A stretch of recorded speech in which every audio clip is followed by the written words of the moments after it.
ਇੱਕ ਓੰਕਾਰ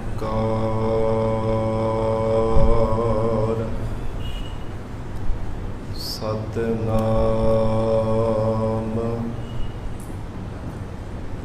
ਕਰਤਾ ਪੁਰਖ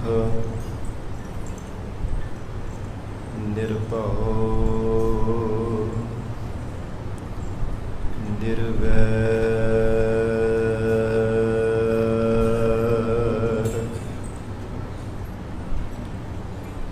ਅਕਾਲ ਮੂਰਤ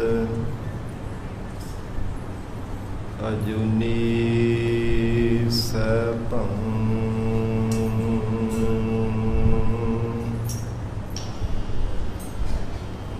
ਗੁਰ ਪ੍ਰਸਾਦਿ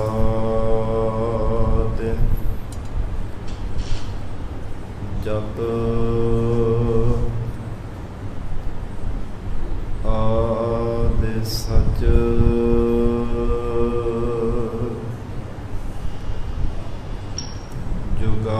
ਜੁਗਾਦਿ ਸਚ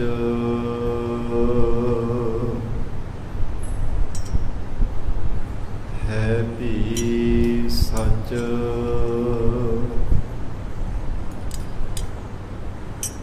ਨਾਨਕ ਹੋਸੀ ਭੀ ਸਚ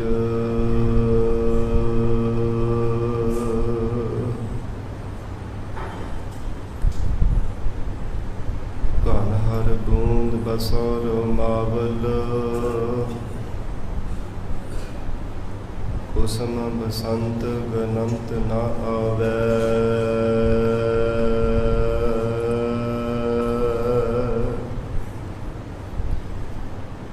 ਰਵ ਸਸ ਕਿਰਨ ਉਦਰ ਸਾਗਰ ਕੇ ਗੰਗ ਤਰੰਗ ਅੰਤ ਕੋ ਪਾਵੈ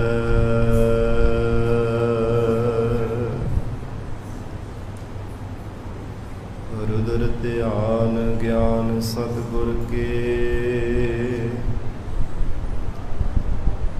ਕਬ ਜਨ ਭਲ ਉਨਹ ਜੋ ਗਾਵੈ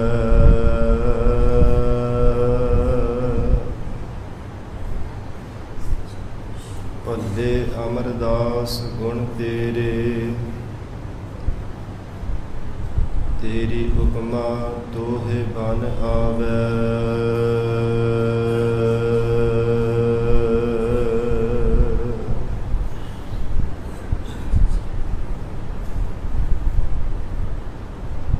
ਮੈਂ ਮੂਰਖ ਕੀ ਕੇਤਕ ਬਾਤ ਹੈ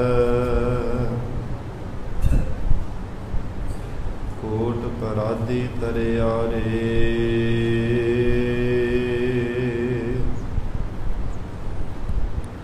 ਗੁਰੂ ਨਾਨਕ ਜਿਨ ਸੁਣਿਆ ਪੇਖਿਆ ਸੇ ਫਿਰ ਗਰਭਾਸ ਨਾ ਪਰਿਆ ਰੇ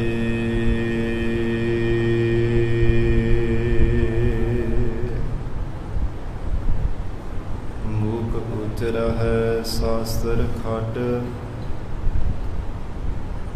ਪਿੰਗ ਗਿਰਨ ਚੜ ਜਾਏ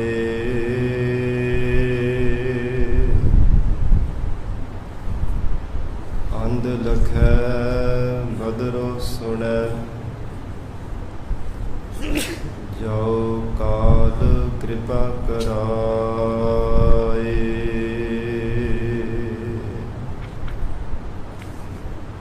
ਕਹਾ ਬੁੱਧ ਪ੍ਰਭ ਤੁਛ ਹਮਾਰੀ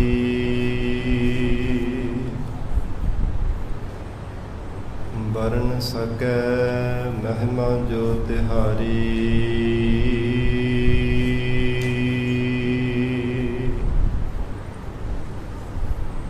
ਹਮ ਨਾ ਸਕਤ ਕਰ ਸਿਫਤ ਤੁਮਾਰੀ ਆਪ ਲੇਹੋ ਤੁਮ ਕਥਾ ਸੁਧਾਰੀ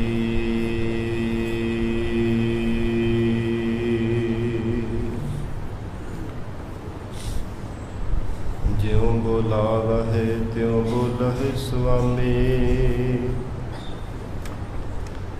ਕੁਦਰਤ ਕਵਣ ਹਮਾਰੀ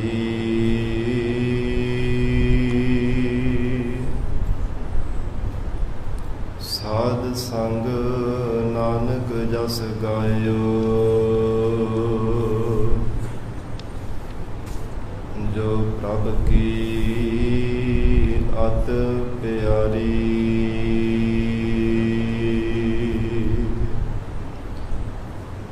साध संग नानक जस गायो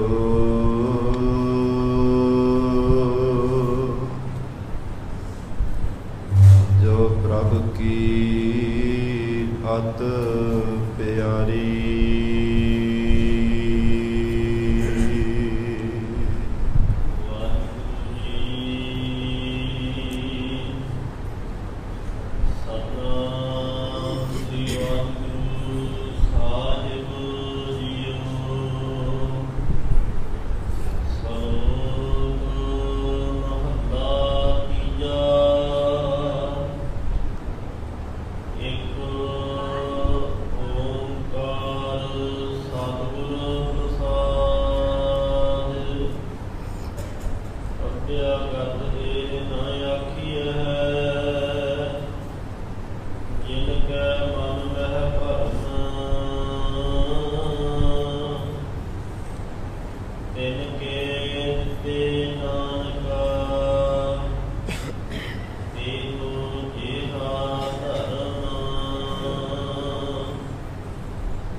पतित पावन भगत वत्सल अंतरजामी करुणा निधान गुरु गरीब नवाज कलयुग के तारणहारे शब्द गुरु साहिब सतगुरु धन धन श्री गुरु ग्रंथ साहिब महाराज सच्चे पातशाह जी दे पावन पवित्र हजूरी अंदर सज बैठे गुरु खालसा साध संगत जीओ सतगुरु जी की अपार बख्शिश का सदका महाराज सच्चे पातशाह जी की पावन हजूरी अंदर अमृत वेड़े तो दीवान सजे सन सजे हुए दीवाना अंदर आप सरबत संगत हाजरियां भर के लाहे प्राप्त कर रहे हो। अमृतमयी पावन गुरबाणी दे जाप अमृत रूप गुरबाणी का रस पिना कीर्तन आप संगतां ने सरवण किया है। आओ साध संगत जी होर भी कोई समा प्यार सत्कार सहित महाराज सच्चे पातशाह जी के चरणों में बैठ के सतगुरु जी की अमृतमयी लड़ीवार गुरबाणी की कथा सरवण करके लाहे प्राप्त करिए। धन सतगुरु श्री गुरु अमरदास साहिब महाराज सच्चे पातशाह जी धन श्री गुरु ग्रंथ साहिब महाराज जी के 1413 अंग के वारां के वधीक पावन बाणी अंदर उपदेश बख्शिश कर रहे हैं। प्रेम सहित महाराज सच्चे पातशाह के चरणों में बैठ के सरवण करके लाहे प्राप्त करिए। विचार की प्रारंभता तो पहला जरूरी है मन को एकाग्र करना। आप सरबत संगत असीस बख्शिश करो। गरीब नवाज सतगुरु जी नूं प्यार सत्कार सहित सीस झुकावो। रसना नूं करो पवित्र प्यार सहित उचारण करो जी। सतनाम श्री वाहेगुरु साहिब सतनाम श्री वाहेगुरु साहिब जी।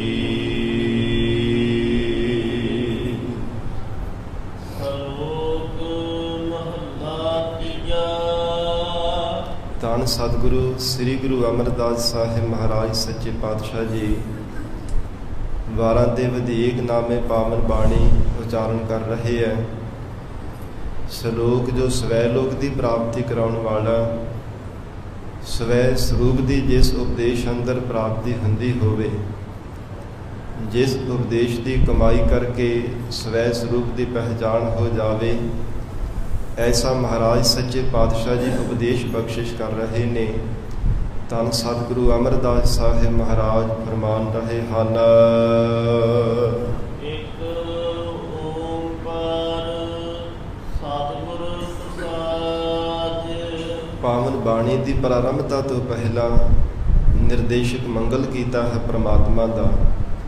ਇੱਕ ਅਦੁੱਤੀ ਸਰੂਪ ਹੈ ਓੰਕਾਰ, ਸਭ ਜੀਵਾਂ ਦਾ ਪ੍ਰਕਾਸ਼ਕ ਹੈ। ਓੰਕਾਰ ਦੀ ਸ਼ਕਤੀ ਨੂੰ ਸਤਿਗੁਰੂ ਜੀ ਦੀ ਪ੍ਰਸਾਦ ਕਿਰਪਾ ਦੁਆਰਾ ਪ੍ਰਾਪਤ ਕੀਤਾ ਜਾ ਸਕਦਾ ਹੈ। ਉਸ ਵਾਹਿਗੁਰੂ ਦੀ ਸ਼ਕਤੀ ਨੂੰ ਜੇ ਪ੍ਰਾਪਤ ਕਰਨਾ ਹੈ, ਮਹਾਰਾਜ ਸੱਚੇ ਪਾਤਸ਼ਾਹ ਕਹਿੰਦੇ ਹਨ ਸਤਿਗੁਰੂ ਜੀ ਦੀ ਕਿਰਪਾ ਦਾ ਪਾਤਰ ਬਣ। ਹਜੂਰ ਦੀ ਬਖਸ਼ਿਸ਼ ਦੁਆਰਾ ਓੰਕਾਰ ਬ੍ਰਹਮ ਸਰੂਪ ਨੂੰ ਪਾਇਆ ਜਾ ਸਕਦਾ ਹੈ।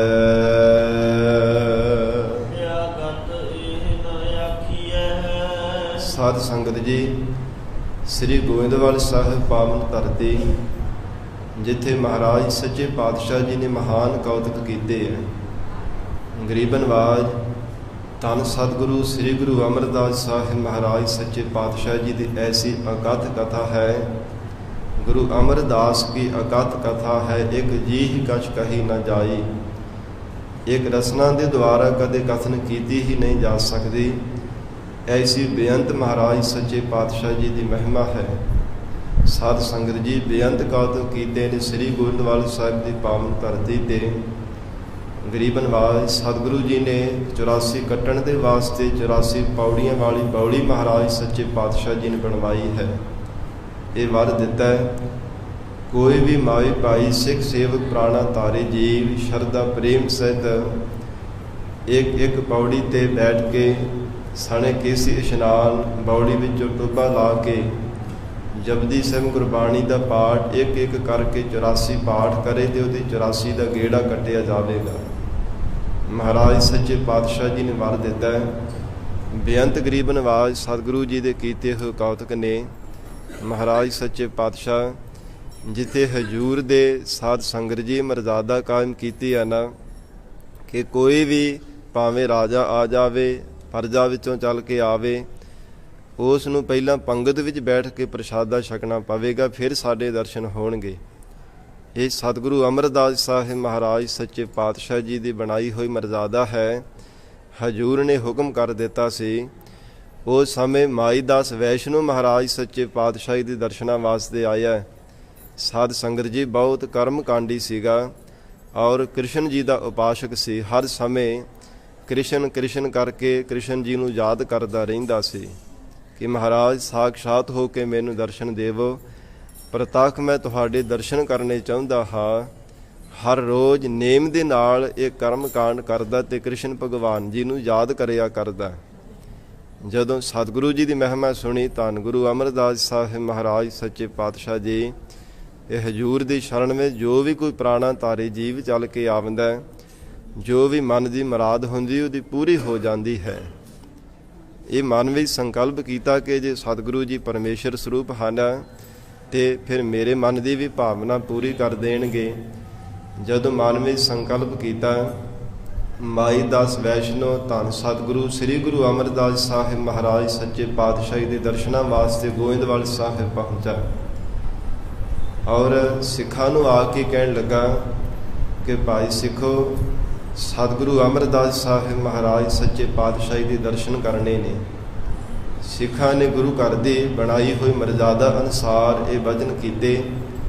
ਕਹਿਣ ਲੱਗੇ, ਭਾਈ ਪਹਿਲਾਂ ਲੰਗਰ ਵਿੱਚ ਬੈਠ ਕੇ ਪੰਗਤ ਵਿੱਚ ਪ੍ਰਸ਼ਾਦਾ ਛਕਣਾ ਪਵੇਗਾ, ਫਿਰ ਬਾਅਦ ਵਿੱਚ ਸਤਿਗੁਰੂ ਜੀ ਦੇ ਦਰਸ਼ਨ ਹੋਣਗੇ। ਮਹਾਰਾਜ ਸੱਚੇ ਪਾਤਸ਼ਾਹ ਜੀ ਦਾ ਹੁਕਮ ਹੈ।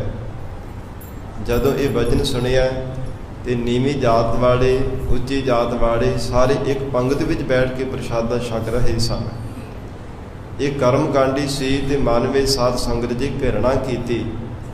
ਸੰਕੋਚ ਕੇ ਕਹਿਣ ਲੱਗਾ ਕਿ ਮੈਂ ਇਹ ਕੰਮ ਨਹੀਂ ਕਰ ਸਕਦਾ, ਮੇਰੇ ਕੀਤੇ ਹੋਏ ਜਿਹੜੇ ਕਰਮ ਕਾਂਡ ਨੇ ਸਾਰੇ ਭਿੱਟੇ ਜਾਣਗੇ, ਸਾਰੇ ਭ੍ਰਿਸ਼ਟ ਹੋ ਜਾਣੇ ਜਿੰਨੇ ਮੈਂ ਕਰਮ ਕਾਂਡ ਕੀਤੇ ਹੈ। ਇਸ ਲਈ ਸਾਧ ਸੰਗਤ ਜੀ ਕਹਿੰਦਾ ਕਿ ਮੈਂ ਸਤਿਗੁਰਾਂ ਦੇ ਦਰਸ਼ਨ ਹੀ ਨਹੀਂ ਕਰਦਾ ਜੇ ਪਹਿਲਾਂ ਮੈਨੂੰ ਪੰਗਤ ਵਿੱਚ ਬਿਠਾ ਕੇ ਤੁਸੀਂ ਪ੍ਰਸ਼ਾਦਾ ਛਕਾਉਣਾ ਹੈ ਤਾਂ। ਸਤਿਗੁਰਾਂ ਤੋਂ ਬੇਮੁਖ ਹੋ ਕੇ ਮਨ ਵਿੱਚ ਇੱਛਾ ਧਾਰਨ ਕਰ ਲਈ ਕਿ ਚਲੋ ਦਵਾਰਕਾ ਵਿੱਚ ਚੱਲਦੇ ਹਾਂ, ਉੱਥੇ ਕ੍ਰਿਸ਼ਨ ਭਗਵਾਨ ਜੀ ਦੇ ਦਰਸ਼ਨ ਹੋ ਜਾਣਗੇ।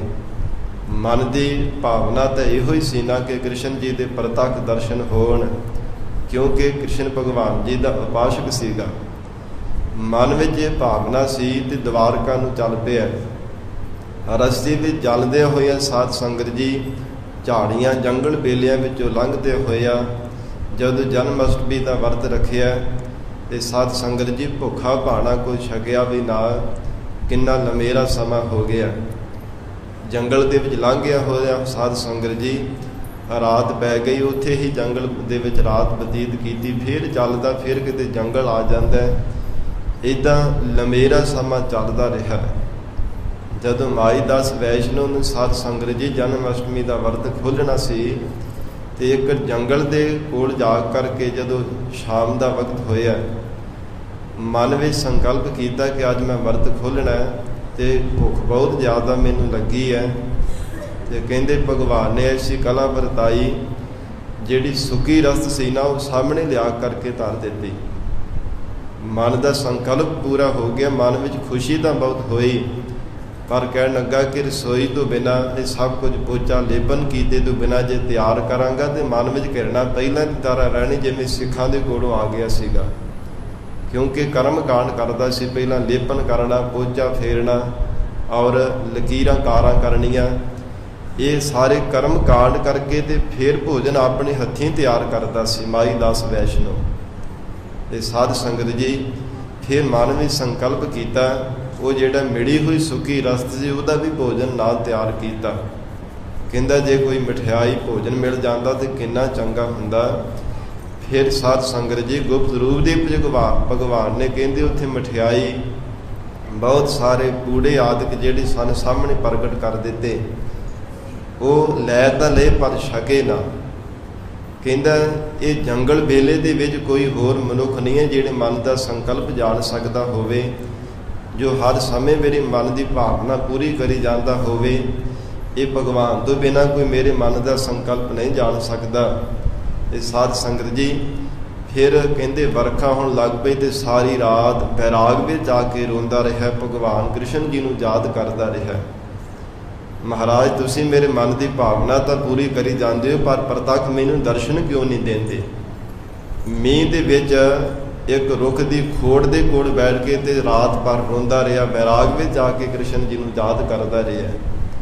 ਫਿਰ ਆਖਰਕਾਰ ਕਹਿੰਦੇ ਕਿ ਇਹ ਭੁੱਖ ਦੇ ਕਰਕੇ ਇਹ ਮਰ ਨਾ ਜਾਵੇ, ਸਾਡਾ ਆਖਰਕਾਰ ਭਗਤ ਹੈ। ਆਕਾਸ਼ਬਾਣੀ ਕੀਤੀ, ਦਰਸ਼ਨ ਫੇਰ ਵੀ ਨਾ ਦਿੱਤੇ ਕ੍ਰਿਸ਼ਨ ਜੀ ਨੇ। ਆਕਾਸ਼ਬਾਣੀ ਦੁਆਰਾ ਬਚਨ ਕੀਤੇ, ਕਹਿੰਦੇ ਜਿੱਥੋਂ ਸਾਡੇ ਦਰਸ਼ਨ ਹੋਣੇ ਸੀ ਉਹਨਾਂ ਸਤਿਗੁਰਾਂ ਤੋਂ ਬੇਮੁਖ ਹੋ ਕੇ ਆ ਗਏ ਆ।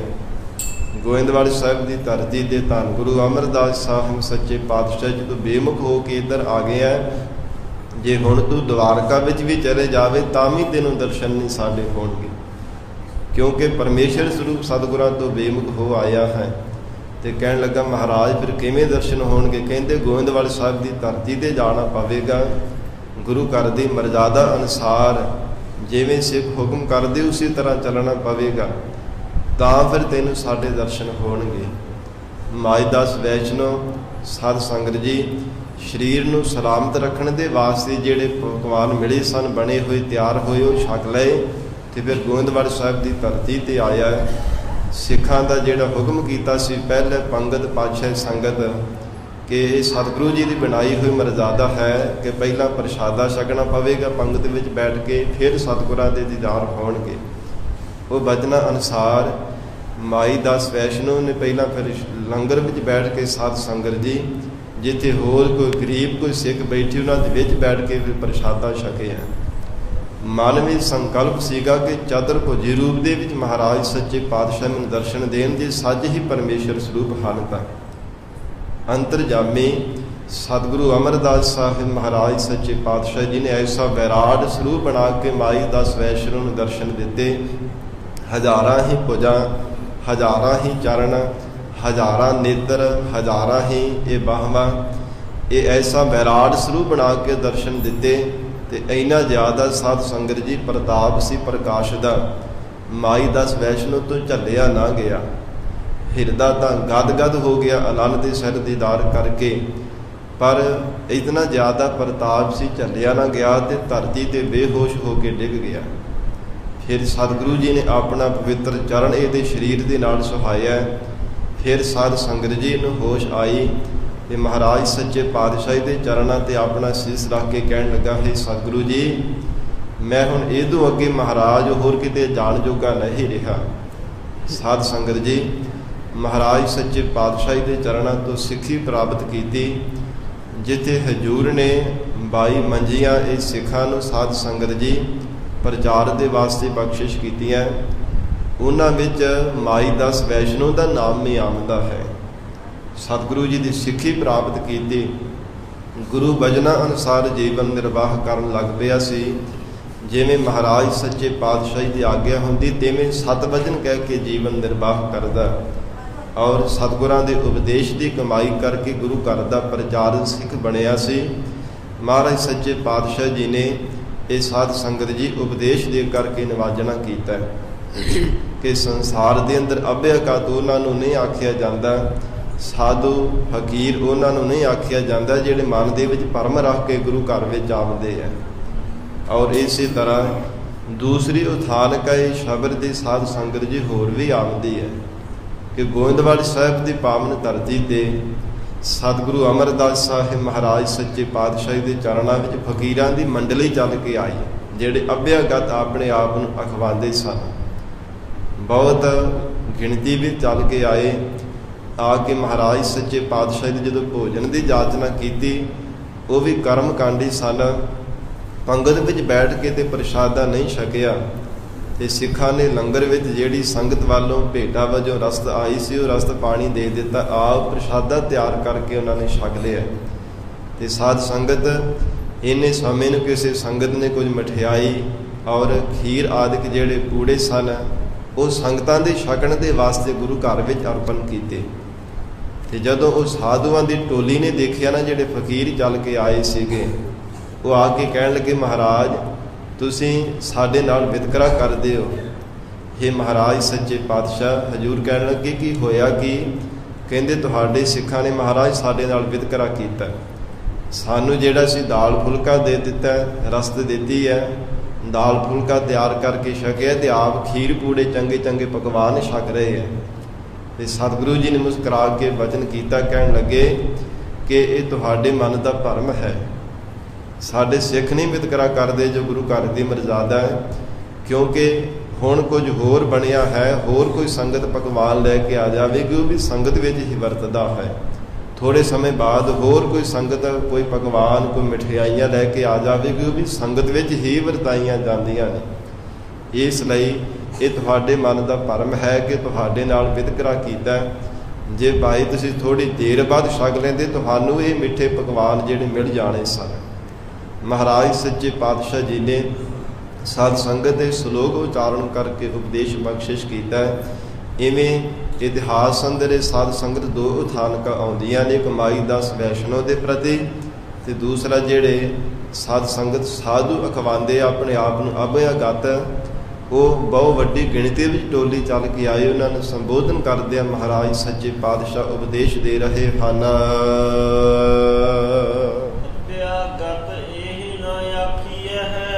ਧੰਨ ਸਤਿਗੁਰੂ ਸ੍ਰੀ ਗੁਰੂ ਅਮਰਦਾਸ ਸਾਹਿਬ ਪਾਤਸ਼ਾਹ ਜੀ ਨੇ ਫਰਮਾਨ ਕੀਤਾ, ਕਹਿੰਦੇ ਅਭਿਆਗਤ ਉਹਨਾਂ ਨੂੰ ਨਹੀਂ ਕਿਹਾ ਜਾ ਸਕਦਾ। ਅਭਿਆਗਤ ਦਾ ਆਖਰੀ ਅਰਥ ਹੈ ਸਾਧ ਸੰਗਤ ਜੀ ਅਬ ਹਿਰਦਾ, ਤੇ ਜਿਹੜਾ ਅੱਗੇ ਕੰਨਾ ਲੱਗਾ ਹੈ ਨਾ ਐੜੇ ਨੂੰ ਅਭਿਆ ਆ ਕਹਿੰਦੇ ਨੇ ਵਿਸ਼ੇਸ਼ ਕਰਕੇ ਪ੍ਰਾਪਤ ਹੋਣ ਨੂੰ। ਗਤ ਕਹਿੰਦੇ ਨੇ ਮਰਜ਼ਾਦਾ ਨੂੰ। ਮਰਜ਼ਾਦਾ ਪੁਰਸ਼ੋਤਮ ਜੋ ਅਕਾਲ ਪੁਰਖ ਪਰਮੇਸ਼ਰ ਹੈ ਨਾ, ਵਿਸ਼ੇਸ਼ ਕਰਕੇ ਜਿਹੜਾ ਪ੍ਰਾਪਤ ਹੋਣ ਵਾਲਾ ਹੈ, ਐਸਾ ਜਿਨ੍ਹਾਂ ਨੂੰ ਪਰਮੇਸ਼ਰ ਦੀ ਵਿਸ਼ੇਸ਼ ਕਰਕੇ ਪ੍ਰਾਪਤੀ ਹੋਈ ਹੈ, ਹਜੂਰ ਕਹਿੰਦੇ ਉਹਨਾਂ ਨੂੰ ਨਹੀਂ ਆਖਿਆ ਜਾ ਸਕਦਾ ਅਭਿਆਗਤ। ਜਾਂ ਫਿਰ ਸਾਧ ਸੰਗਤ ਜੀ ਅਦਿਤੀ ਨੂੰ ਵੀ ਅਭਿਆਗਤ ਆਖਿਆ ਜਾਂਦਾ ਹੈ। ਭਾਈ ਵੀਰ ਸਿੰਘ ਸਾਹਿਬ ਜੀ ਨੇ ਅਰਥ ਕੀਤੇ ਹੈ, ਅਦਿਤੀ ਜਿਹੜਾ ਕਹਿੰਦੇ ਭੋਜਨ ਦੀ ਜਿਹੜੀ ਜਾਚਨਾ ਕਰਨ ਵਾਲਾ ਹੈ, ਜਾਂ ਫਿਰ ਜਿਹੜਾ ਸਾਧ ਸੰਗਤ ਜੀ ਫਕੀਰ ਹੈ, ਉਹਨੂੰ ਵੀ ਅਭਿਆਗਤ ਆਖਿਆ ਜਾਂਦਾ ਹੈ। ਮਹਾਰਾਜ ਸੱਚੇ ਪਾਤਸ਼ਾਹ ਕਹਿੰਦੇ ਅਭਿਆਗਤ ਉਸ ਨੂੰ ਨਹੀਂ ਆਖਿਆ ਜਾ ਸਕਦਾ। ਜਿਨ ਕੈ ਮਨ ਮਹਿ ਭਰਨ ਜਿਨ੍ਹਾਂ ਦੇ ਮਨ ਦੇ ਵਿੱਚ ਭਰਮ ਹੈ ਕਿ ਸਾਨੂੰ ਕੁਝ ਹੋਰ ਛਕਾ ਦਿੱਤਾ ਤੇ ਆਪ ਕੋਈ ਚੰਗੇ ਚੰਗੇ ਪਦਾਰਥ ਛਕ ਲਏ ਹੈ। ਮਨ ਦੇ ਵਿੱਚ ਭਰਮ ਰੱਖਣਾ ਅੱਬਿਆ ਗੱਲ ਦੀ ਤਾਂ ਇਹ ਸਾਧ ਸੰਗਤ ਦੀ ਮਰਜ਼ਾਦਾ ਹੈ। ਐਸਾ ਇਹਦਾ ਅਸੂਲ ਹੈ ਕਿ ਪਰਮਾਤਮਾ ਨੇ ਜੋ ਕੁਝ ਪ੍ਰਾਰਬਧ ਵਿੱਚ ਬਖਸ਼ਿਸ਼ ਕੀਤਾ ਨੂੰ ਸਤ ਕਰਕੇ ਮੰਨ ਲੈਣਾ। ਸਬਰ ਤੇ ਸੰਤੋਖੀ ਹੋਣਾ ਇਹ ਅੱਬਿਆ ਗੱਲ ਦਾ ਵੱਡਾ ਗੁਣ ਹੈ। ਵਿਸ਼ੇਸ਼ ਕਰਕੇ ਪਰਮਾਤਮਾ ਦੀ ਰਜ਼ਾ ਵਿੱਚ ਰਹਿ ਕੇ ਜੀਵਨ ਨਿਰਵਾਹ ਕਰਨਾ। ਜੋ ਕੁਝ ਜੀਵਨ ਦੇ ਪ੍ਰਾਪਤ ਹੋਇਆ ਜਥਾ ਸ਼ਕਤ ਜਥਾ ਪ੍ਰਾਪਤ ਤਥਾ ਲਾਭ, ਮਨ ਦੇ ਵਿੱਚ ਉਸੇ ਤਰ੍ਹਾਂ ਕਹਿਣਾ ਕਿ ਇਹਦੇ ਵਿੱਚ ਹੀ ਮੈਨੂੰ ਲਾਭ ਹੈ। ਪਰਮੇਸ਼ਰ ਨੇ ਮੇਰੀ ਕਰਨੀ ਅਨੁਸਾਰ ਮੈਨੂੰ ਦਿੱਤਾ ਹੈ, ਖਾਣ ਲਈ ਪਹਿਨਣ ਲਈ। ਇਸ ਲਈ ਮਹਾਰਾਜ ਸੱਚੇ ਪਾਤਸ਼ਾਹ ਧੰਨ ਸਤਿਗੁਰੂ ਸ੍ਰੀ ਗੁਰੂ ਅਮਰਦਾਸ ਸਾਹਿਬ ਮਹਾਰਾਜ ਫਰਮਾਨ ਕਰ ਰਹੇ ਹੈ, ਜਿਨ ਕੈ ਮਨ ਮਹਿ ਭਰਮ। ਕਹਿੰਦੇ ਜਿਨ੍ਹਾਂ ਦੇ ਮਨ ਦੇ ਵਿੱਚ ਭਰਮ ਹੈ ਨਾ ਸਾਧ ਸੰਗਤ ਜੀ, ਉਹਨਾਂ ਨੂੰ ਅਭਿਆਗਤ ਸੱਚੇ ਫਕੀਰ ਨਹੀਂ ਆਖਿਆ ਜਾ ਸਕਦਾ।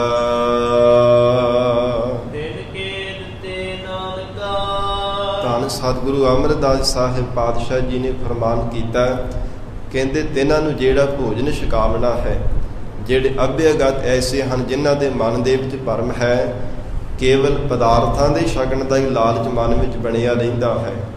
ਕੇਵਲ ਦੁਨੀਆ ਦੇ ਪਦਾਰਥ ਛਕਣ ਦੀ, ਤਰ੍ਹਾਂ ਤਰ੍ਹਾਂ ਦੇ ਪਕਵਾਨ ਖਾਣ ਦੀ ਹੀ ਮਨ ਵਿੱਚ ਹਰ ਸਮੇਂ ਲਾਲਸਾ ਬਣੀ ਰਹਿੰਦੀ ਹੈ।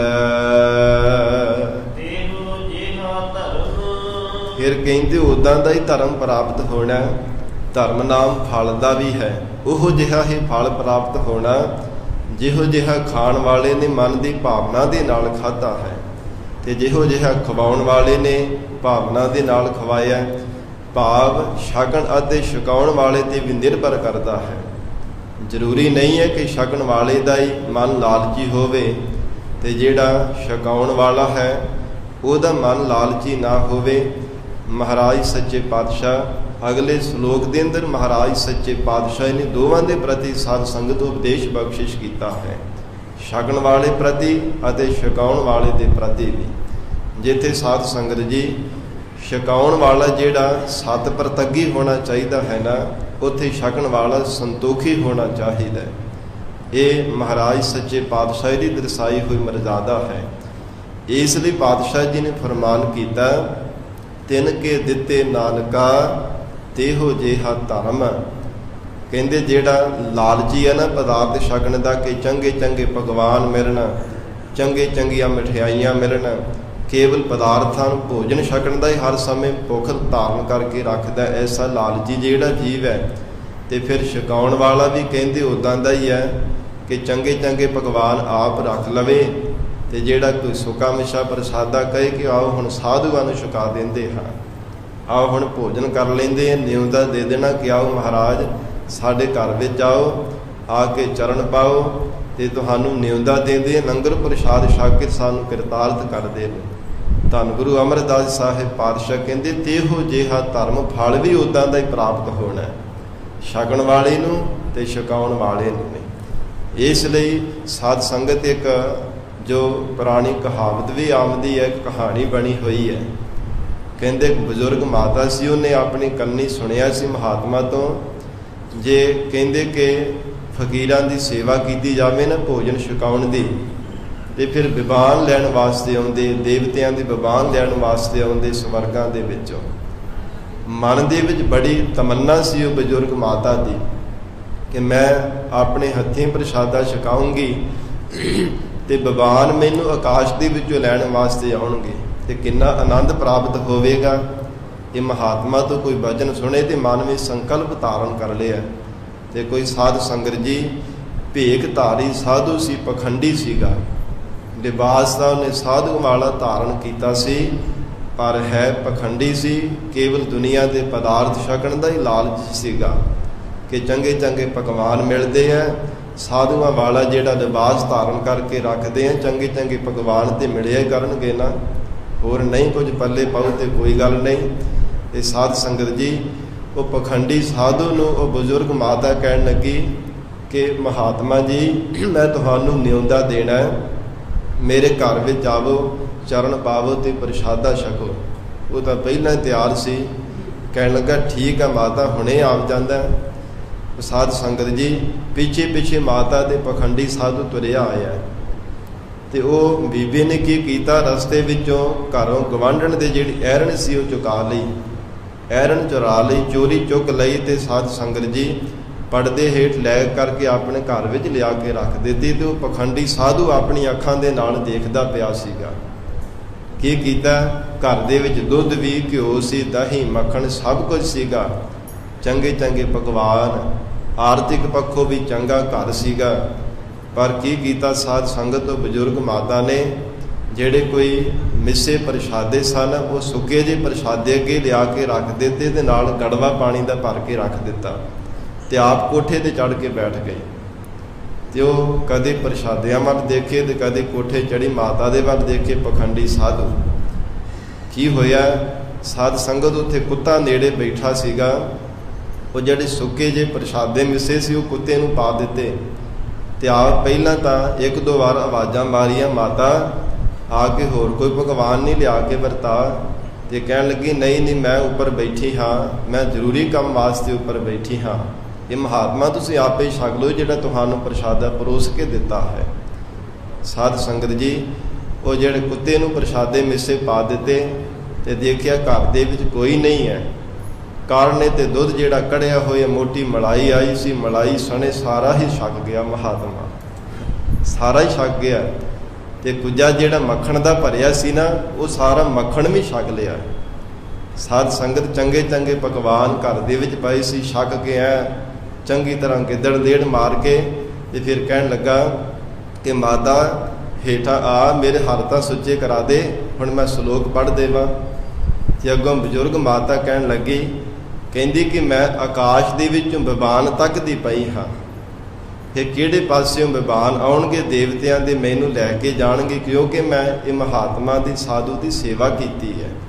ਸਾਧ ਸੰਗਤ ਜੀ ਛਕਾਉਣ ਵਾਲੇ ਦਾ ਵੀ ਕਿੱਦਾਂ ਦਾ ਸੁਭਾਅ, ਤੇ ਛਕਣ ਵਾਲੇ ਦਾ ਵੀ, ਛਕਣ ਵਾਲਾ ਵੀ ਲਾਲਚੀ, ਤੇ ਛਕਾਉਣ ਵਾਲੇ ਦਾ ਵੀ ਉੱਦਾਂ ਦਾ ਸੁਭਾਅ ਕਿ ਚੰਗੇ ਚੰਗੇ ਪਦਾਰਥ ਘਰ ਦੇ ਵਿੱਚ ਪਏ ਹੈ, ਤੇ ਪਰ ਫਿਰ ਵੀ ਮਿੱਸੇ ਜਿਹੇ ਪ੍ਰਸ਼ਾਦੇ ਲਿਆ ਕੇ ਰੱਖ ਦਿੱਤੇ, ਗਲੋਂ ਲਾਇਆ। ਬਸ ਇਉਂ ਕਹਿ ਲਈ ਕਿ ਜਿਵੇਂ ਬੱਧਾ ਚੱਟੀ, ਸਾਧ ਸੰਗਤ ਜੀ ਮਹਾਰਾਜ ਸਾਹਿਬ ਜੀ ਦਾ ਬਚਨ ਆਉਂਦਾ ਨਾ, ਬੱਧਾ ਚੱਟੀ ਜੋ ਭਰੇ, ਨਾ ਗੁਣ ਨਾ ਉਪਕਾਰ। ਬੱਧਾ ਚੱਟੀ ਭਰਨ ਵਾਲਾ ਕੰਮ ਕੀਤਾ। ਉਹ ਮਾਤਾ ਕੋਠੇ ਤੇ ਚੜੀ, ਕਹਿਣ ਲੱਗੀ ਮੈਂ ਬਿਬਾਨ ਤੱਕ ਦੇ ਪਈ, ਮਹਾਤਮਾ ਬੈਠ ਜਾਓ। ਤੇ ਸਾਧ ਸੰਗਤ ਜੀ ਉਸ ਸਮੇਂ ਫਿਰ ਇਹ ਕਹਾਵਤ ਬਣੀ ਹੋਈ ਹੈ ਪੁਰਾਣਿਕ, ਉਹ ਜਿਹੜਾ ਪਖੰਡੀ ਸਾਧੂ ਸੀ ਕਹਿਣ ਲੱਗਾ, ਕਹਿੰਦਾ ਐਰਨ ਕੀ ਚੋਰੀ ਕਰੇ, ਸੂਈ ਕਰਦੇ ਨਾ ਦਾਨ। ਕਹਿੰਦਾ ਐਰਨ ਦੀ ਚੋਰੀ ਕਰਕੇ ਲਿਆਈ, ਤੇ ਸੂਈ ਜਿੰਨਾ ਨੱਕਾ ਵੀ ਕੋਈ ਦਾਨ ਨਹੀਂ ਕੀਤਾ, ਭਾਵ ਕੋਈ ਦਸ਼ਨਾ ਵਿੱਚੋਂ ਪੈਸਾ ਵੀ ਨਹੀਂ ਕੋਈ ਦਿੱਤਾ, ਨਾ ਕੋਈ ਪਦਾਰਥ ਚੰਗਾ ਛਕਾਇਆ। ਤੇ ਫਿਰ ਉੱਚੇ ਚੜ੍ਹ ਕੇ ਦੇਖਦੀ ਕਿਦੋਂ ਆਵੇ ਬਿਮਾਨ, ਕੋਠੇ ਤੇ ਚੜ੍ਹ ਕੇ ਤੱਕਦੀ ਪਈ ਕਿ ਬਿਮਾਨ ਕਿੱਧਰੋਂ ਆਉਂਦੇ ਪਏ ਹੈ। ਤੇ ਹੱਸ ਕੇ ਨਾ ਪਖੰਡੀ ਸਾਧੂ ਨੇ ਆਖਿਆ, ਕਹਿੰਦਾ ਮਾਤਾ ਤੇਰੇ ਵਰਗਾ ਸੱਤ ਪ੍ਰਤੱਗੀ ਤੇ ਮੇਰੇ ਵਰਗਾ ਸੰਤੋਖੀ ਹੋਵੇ, ਤੇ ਫਿਰ ਤੇ ਜ਼ਰੂਰ ਬਿਮਾਨ ਲੈਣ ਵਾਸਤੇ ਆਉਣਗੇ ਹੀ ਆਉਣਗੇ। ਹੱਸ ਕੇ ਇੱਦਾਂ ਉਹ ਪਖੰਡੀ ਸਾਧੂ ਨੇ ਬੋਲਿਆ।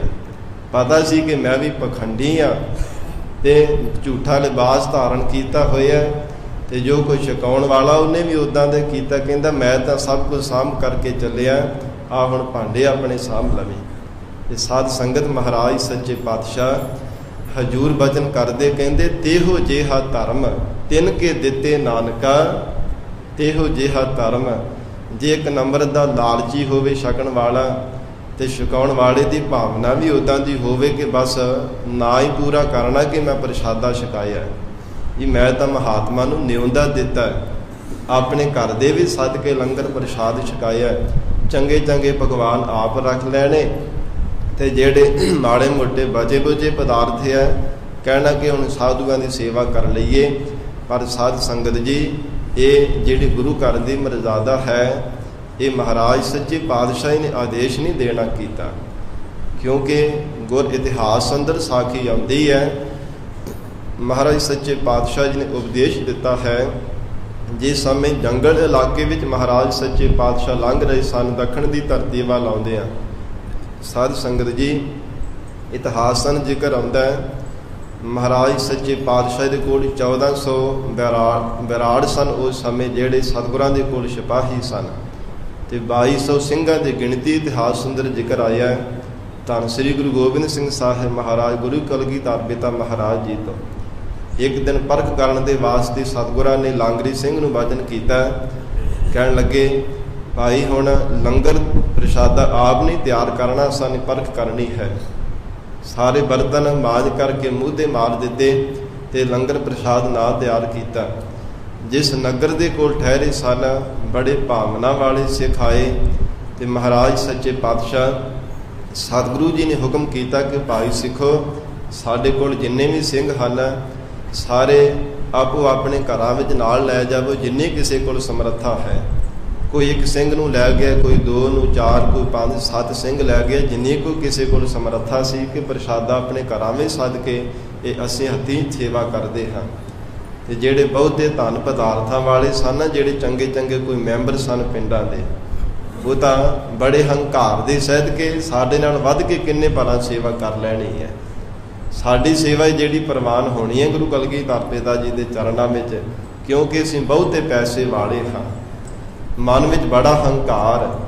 ਅੱਜ ਅਸੀਂ ਕਈ ਵਾਰ ਜੇ ਸਤਿਪੁਰਸ਼ਾਂ ਨੂੰ ਨਿਉਂਦਾ ਦਈਏ ਨਾ, ਬੇਨਤੀ ਕਰੀਏ ਕਿ ਮਹਾਂਪੁਰਖੋ ਆਓ ਸਾਡੇ ਘਰ ਆਓ, ਚਰਨ ਪਾਓ, ਕਿਰਤਾਰ ਕਰੋ ਤੇ ਲੰਗਰ ਪ੍ਰਸ਼ਾਦ ਛਕੋ, ਤੇ ਸਾਧ ਸੰਗਤ ਜੀ ਬੜਾ ਕਈ ਵਾਰ ਮਨ ਵਿੱਚ ਹੰਕਾਰ ਹੁੰਦਾ ਹੈ। ਰਹੋ ਵਿਚਾਰ, ਉਹ ਨਗਰ ਦੇ ਲੋਕ ਸਾਰੇ ਲੈ ਗਏ ਤੇ ਇੱਕ ਗਰੀਬੜਾ ਜਿਹਾ ਸਿੱਖ ਸੀ, ਘਰ ਦੇ ਵਿੱਚ ਕੋਈ ਛਕਾਉਣ ਦੇ ਵਾਸਤੇ ਪਦਾਰਥ ਨਹੀਂ ਸੀਗਾ। ਸਾਧ ਸੰਗਤ ਬਹੁਤ ਮੁਸ਼ਕਲ ਦੇ ਨਾਲ ਪਰਿਵਾਰ ਦਾ ਗੁਜ਼ਾਰਾ ਕਰਦਾ ਹੈ ਤੇ ਉਹਦੇ ਘਰ ਭਾਈ ਮਲਿਆਗਰ ਸਿੰਘ ਚਲਾ ਗਿਆ। ਦੂਜੇ ਸਿੱਖਾਂ ਦੇ ਕਹਿਣ ਤੇ ਕਿ ਜਾਓ ਭਾਈ ਤੁਸੀਂ ਵੀ ਆਪਣੇ ਕੋਲ ਲੈ ਜਾਵੋ। ਫਿਰ ਮਹਾਰਾਜ ਸੱਚੇ ਪਾਤਸ਼ਾਹੀ ਦਾ ਬਚਨ ਸਿਰ ਮੱਥੇ ਮੰਨਿਆ। ਭਾਈ ਮਲਿਆਗਰ ਜੀ ਨੂੰ ਜਦੋਂ ਆਪਣੇ ਨਾਲ ਲੈ ਕੇ ਚਲਾ ਗਿਆ ਤੇ ਘਰ ਦੇ ਵਿੱਚ ਕੁਝ ਵੀ ਨਹੀਂ ਸੀਗਾ ਛਕਾਉਣ ਵਾਸਤੇ। ਪੀਲਕੂ ਦੀਆਂ ਸੁੱਕੇ ਪੀਲਕੂ ਸਨ, ਪਾਣੀ ਵਿੱਚ ਡੁਬੋ ਕੇ ਉਹ ਥੋੜੇ ਸਾਧ ਸੰਗਤ ਜੀ ਨਰਮ ਜੇ ਕਰਕੇ ਤੇ ਨਾਲ ਜਲ ਦਾ ਗੜਵਾ ਦੇ ਦਿੱਤਾ ਭਾਈ ਮਲਿਆਗਰ ਸਿੰਘ ਜੀ ਨੂੰ। ਸ਼ਲੋਕ ਪੜ੍ਹ ਕੇ ਬੜੇ ਸੰਤੋਖ ਦੇ ਨਾਲ ਪਿਆਰ ਦੇ ਸਹਿਤ ਉਹ ਛਕਿਆ ਤੇ ਐਸਾ ਕਹਿੰਦੇ ਆਨੰਦ ਆਇਆ ਜਿਵੇਂ ਗੁਰੂ ਕਲਗੀਧਰ ਪਿਤਾ ਮਹਾਰਾਜ ਸੱਚੇ ਪਾਤਸ਼ਾਹੀ ਹੱਥੋਂ ਅੰਮ੍ਰਿਤ ਦੀ ਦਾਤ ਪ੍ਰਾਪਤ ਕਰਨ ਲੱਗਿਆ, ਜਿਵੇਂ ਅੰਮ੍ਰਿਤ ਹੀ ਛਕ ਰਹੇ ਹੋਣ। ਐਸਾ ਘਣਾ ਆਨੰਦ ਪ੍ਰਾਪਤ ਹੋਇਆ ਭਾਈ ਮਲਿਆਗਰ ਸਿੰਘ ਜੀ ਨੂੰ। ਜਦੋਂ ਸਾਰੇ ਸਿੰਘ ਪ੍ਰਸ਼ਾਦ ਛਕ ਕਰਕੇ ਆ ਗਏ, ਹਜੂਰ ਮੁਸਕਰਾ ਕੇ ਸਭ ਨੂੰ ਵਾਰੀ ਵਾਰੀ ਪੁੱਛਦੇ ਪਏ ਨੇ। ਮਹਾਰਾਜ ਸੱਚੇ ਪਾਤਸ਼ਾਹ ਜੀ ਸਤਿਗੁਰੂ ਗੋਬਿੰਦ ਸਿੰਘ ਸਾਹਿਬ ਮਹਾਰਾਜ ਕਹਿਣ ਲੱਗੇ, ਭਾਈ ਸਿੰਘਾ ਤੂੰ ਕੀ ਛਕਿਆ? ਕੋਈ ਕਹਿੰਦਾ ਮਹਾਰਾਜ ਮੈਂ ਤਾਂ ਕੂੜੇ ਕਚੌੜੀਆਂ ਛਕ ਕੇ ਆਇਆ, ਕੋਈ ਕਹਿੰਦਾ ਮਹਾਰਾਜ ਮੈਂ ਖੀਰ ਖਾ ਛਕੀ ਹੈ, ਕੋਈ ਦਹੀਂ ਛਕਿਆ, ਕੋਈ ਪਰੌਂਠੇ ਛਕੇ ਹੈ। ਤਰ੍ਹਾਂ ਤਰ੍ਹਾਂ ਦੇ ਪਕਵਾਨ ਆਪੋ ਆਪਣੇ ਬੜੇ ਖੁਸ਼ੀ ਖੁਸ਼ੀ ਦੱਸ ਰਹੇ ਨੇ। ਤੇ ਜਿਨ੍ਹਾਂ ਨੇ ਛਕਾਇਆ ਸੀ ਉਹ ਵੀ ਨਾਲ ਬੜੇ ਫੁੱਲਦੇ ਪਏ ਕਿ ਮਹਾਰਾਜ ਸਾਡੀ ਸਿਫਤਾਂ ਹੁੰਦੀਆਂ ਪਈਆਂ ਨੇ। ਤੇ ਸਾਧ ਸੰਗਤ ਜਦੋਂ ਭਾਈ ਮਲਿਆਗਰ ਸਿੰਘ ਆਇਆ, ਹਜੂਰ ਨੇ ਪੁੱਛਿਆ ਕਿ ਭਾਈ ਮਲਿਆਗਰ ਸਿੰਘ ਤੂੰ ਕੀ ਛਕ ਕਰਕੇ ਆਇਆ?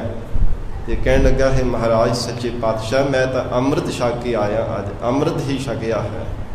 ਗਰੀਬ ਨਵਾਜ ਐਸਾ ਆਨੰਦ ਪ੍ਰਾਪਤ ਹੋਇਆ ਅੱਜ ਛਕ ਕੇ, ਜੋ ਜੀਵਨ ਦੇ ਵਿੱਚ ਪਹਿਲਾਂ ਕਦੇ ਮਹਾਰਾਜ ਭੋਜਨ ਛਕਣ ਦੇ ਵਿੱਚ ਨਾ ਹੀ ਭਾਵੇਂ ਪ੍ਰਾਪਤ ਹੋਇਆ ਹੋਵੇਗਾ। ਅੰਤਰਜਾਮੀ ਸਤਿਗੁਰਾਂ ਨੇ ਬਚਨ ਕੀਤਾ ਕਿ ਭਾਈ ਸਿੱਖਾ ਫਿਰ ਵੀ ਦੱਸ ਤਾਂ ਸਹੀ ਕੀ ਛਕਿਆ ਹੈ। ਜਿਹੜਾ ਗਰੀਬੜਾ ਸਿੱਖ ਸੀ ਨਾ, ਉਹ ਆਪਣੇ ਮਨ ਦੇ ਅੰਦਰ ਹੀ ਅੰਦਰ ਲੱਜਾਵਾਨ ਹੋ ਰਿਹਾ ਸੀ ਕਿ ਮੈਨੂੰ ਇਹ ਸਿੱਖ ਨੇ ਮੇਰਾ ਪਰਦਾ ਰੱਖਿਆ। ਪਹਿਲਾਂ ਝਿਜਕਦਾ ਸੀ ਸਾਹਮਣੇ ਆਉਣੇ ਤੋਂ, ਪਰ ਫਿਰ ਸਤਿਗੁਰਾਂ ਦਾ ਧੰਨਵਾਦ ਕਰਦਾ ਹੈ ਕਿ ਮਹਾਰਾਜ ਧੰਨ ਆਪ ਜੀ ਦੇ ਸਿੱਖ ਹਨ, ਜੋ ਮਹਾਰਾਜ ਸੱਚੇ ਪਾਤਸ਼ਾਹ ਬਿਨਾਂ ਸ਼ਿਕਾਇਆਂ ਵੀ ਫਿਰ ਵੀ ਕਹਿੰਦੇ ਕਿ ਇੰਨਾ ਆਨੰਦ ਆਇਆ ਹੈ। ਫਿਰ ਸਾਧ ਸੰਗਤ ਜੀ ਭਾਈ ਮਲਿਆਗਰ ਸਿੰਘ ਨੇ ਬਚਨ ਕੀਤਾ, ਮਹਾਰਾਜ ਇਹ ਸਿੱਖ ਤੋਂ ਆਪ ਹੀ ਤੁਸੀਂ ਪੁੱਛ ਲਵੋ। ਤੇ ਉਹ ਸਿੱਖ ਦੋਵੇਂ ਹੱਥ ਜੋੜ ਕੇ ਗਲ ਵਿੱਚ ਪੱਲਾ ਪਾ ਕੇ ਕਹਿਣ ਲੱਗਾ ਹੈ ਸਤਿਗੁਰੂ ਜੀ ਛਕਾਵਣਾ ਮੈਂ ਕੀ ਸੀਗਾ? ਘਰ ਦੇ ਵਿੱਚ ਕੋਈ ਮਹਾਰਾਜ ਨਾ ਵਸਤੂ ਕੋਈ ਪਦਾਰਥ ਕੁਝ ਵੀ ਛਕਣ ਦੇ ਵਾਸਤੇ ਨਹੀਂ ਸੀ। ਮਹਾਰਾਜ ਸੁੱਕੇ ਪੀਲੂ ਸਨ, ਪਾਣੀ ਵਿੱਚ ਡੁਬੋ ਕੇ ਨਰਮ ਕਰਕੇ ਤੇ ਪਾਣੀ ਦਾ ਗੜਵਾ ਇਸ ਸਿੱਖ ਨੂੰ ਮਹਾਰਾਜ ਆਪ ਜੀ ਨੇ ਛਕਾਇਆ। ਫਿਰ ਵੀ ਮਹਾਰਾਜ ਸੰਤੋਖ ਦੇ ਵਿੱਚ ਰਹਿ ਕਰਕੇ ਕਹਿੰਦਾ ਕਿ ਘਣਾ ਆਨੰਦ ਪ੍ਰਾਪਤ ਹੋਇਆ ਹੈ। ਗੁਰੂ ਕਲਗੀਧਰ ਪਿਤਾ ਮਹਾਰਾਜ ਧੰਨ ਆਪ ਜੀ ਦੀ ਸਿੱਖੀ ਹੈ, ਧੰਨ ਆਪ ਜੀ ਦੀ ਸਿੱਖੀ ਨੂੰ ਕਮਾਉਣ ਵਾਲੇ ਮਹਾਰਾਜ ਆਪ ਜੀ ਦੇ ਸੰਤੋਖੀ ਸਿੱਖ ਹਨ। ਉਹ ਸਿੱਖ ਨੇ ਪਲੜਾ ਪਾ ਕੇ ਗਲ ਵਿੱਚ ਬੇਨਤੀ ਕੀਤੀ ਤੇ ਹਜੂਰ ਨੇ ਘੁੱਟ ਕੇ ਛਾਤੀ ਦੇ ਨਾਲ ਲਾ ਕੇ ਭਾਈ ਮਲਿਆਗਰ ਸਿੰਘ ਜੀ ਨੂੰ ਬਚਨ ਕੀਤਾ। ਕਹਿਣ ਲੱਗੇ ਸਤੀ ਤੇ ਸੰਤੋਖੀ ਹੋਵੇ। ਇਹ ਮਹਾਰਾਜ ਸੱਚੇ ਪਾਤਸ਼ਾਹ ਗਰੀਬ ਨਿਵਾਜ ਸਤਿਗੁਰੂ ਜੀ ਨੇ ਵਚਨ ਕੀਤੇ ਸਨ ਉਸ ਸਮੇਂ, ਇਹ ਨਾਲ ਇਹ ਮਰਜ਼ਾਦਾ ਕਾਇਮ ਕਰ ਦਿੱਤੀ। ਕਹਿੰਦੇ ਜਿੱਥੇ ਸੰਤੋਖ ਵਾਲਾ ਸਤ ਪ੍ਰਤੱਗੀ ਹੋਣਾ ਚਾਹੀਦਾ ਹੈ ਨਾ, ਕਿ ਜੋ ਕੁਝ ਵੀ ਘਰ ਦੇ ਵਿੱਚ ਹਾਜ਼ਰ ਹੈ ਭਾਵਨਾ ਦੇ ਨਾਲ ਉਹ ਕੁਝ ਛਕਾਵੇ। ਇਹ ਨਹੀਂ ਕਿ ਚੰਗੇ ਚੰਗੇ ਪਕਵਾਨ ਆਪਣੇ ਵਾਸਤੇ ਲੁਕਾ ਲਵੇ ਤੇ ਜਿਹੜੇ ਬਚੇ ਖੁਚੇ ਕਹੇ ਕਿ ਹੁਣ ਮੈਂ ਆਏਗੇ ਸਾਧੂਆਂ ਦੀ ਸੇਵਾ ਕਰ ਲਵਾਂ। ਸਤ ਪ੍ਰਤੱਗੀ ਹੋਵੇ, ਝੂਠ ਬੋਲਣ ਵਾਲਾ ਨਾ ਹੋਵੇ। ਜੋ ਕੁਝ ਹਾਜ਼ਰ ਹੋਵੇ ਭਾਵਨਾ ਤੇ ਪ੍ਰੇਮ ਦੀ ਸਹਿਤ ਸੇਵਾ ਕਰੇ ਤੇ ਫਿਰ ਛਕਣ ਵਾਲਾ ਵੀ ਸੰਤੋਖੀ ਹੋਵੇ। ਇਹ ਨਹੀਂ ਹੈ ਕਿ ਜੇ ਕਿਤੇ ਕਿਸੇ ਗਰੀਬ ਸਿੱਖ ਦੇ ਕੋਲੋਂ ਕੋਈ ਥੋੜ੍ਹੇ ਪਕਵਾਨ ਮਿਲ ਗਏ ਹੈ, ਰੁੱਖਾ ਮਿੱਸਾ ਮਿਲ ਗਿਆ, ਤੇ ਉੱਥੇ ਫਿਰ ਇਹ ਨਾ ਆਖੇ ਕਿ ਫਿਰ ਮੇਰੀ ਚੰਗੀ ਤਰ੍ਹਾਂ ਸੇਵਾ ਨਹੀਂ ਕੀਤੀ, ਜਾਂ ਫਿਰ ਇਕੱਲਾ ਲੰਗਰ ਪ੍ਰਸ਼ਾਦਾ ਛਕਾ ਦਿੱਤਾ ਤੇ ਮੈਨੂੰ ਪੈਕਟ ਨਹੀਂ ਮਿਲਿਆ, ਭਾਵ ਲਿਫਾਫਾ ਨਹੀਂ ਮਿਲਿਆ ਜਿਹਦੇ ਵਿੱਚ ਪੈਸੇ ਪਾ ਕਰਕੇ ਦੇਣੇ ਸਨ ਦਛਣਾ। ਮਹਾਰਾਜ ਸੱਚੇ